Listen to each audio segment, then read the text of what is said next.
One of the most important things a writer or a person in general should do before sending or turning in a document or message is to self-edit.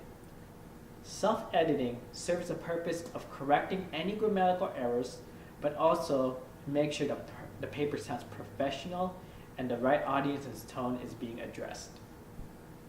One thing to make sure when self-editing is to see if a transition sentence is being used before a new subject.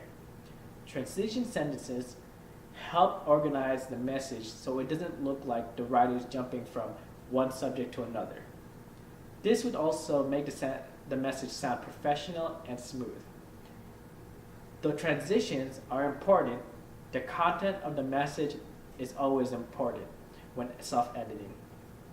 A writer must make sure that the content pertains to the subject and that it is needed, and not just a cluster of words. For example, if I was answering a question about the color of a Honda Accord, I would say the color of the Honda Accord is red.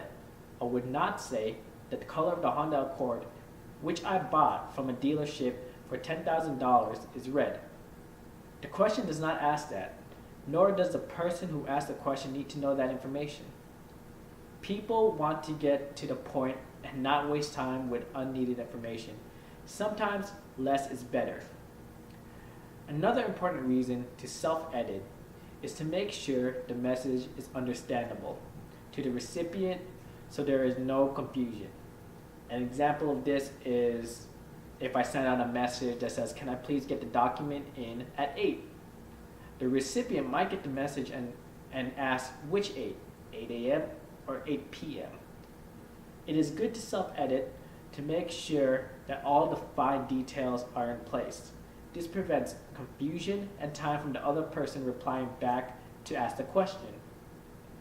Personally, I self-edit all the time, 100%. The most common problem I have is leaving words when I type a message. I like to throw all of my thoughts down first and then edit later. This prevents me to lose focus or forget what I'm trying to say. But because I'm just jotting down all the information, I tend to have a lot of grammatical errors and words missing. Without the proper words, people most likely will get confused and the message starts to look unprofessional and the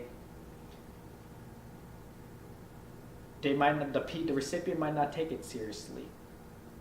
So self-editing is not just for writers. It's not just for business people. It's not just for students, but it's for everyone. It is an important tool to have, and it lasts throughout time. You can use it anywhere, in the workplace, school, or even for personal purposes.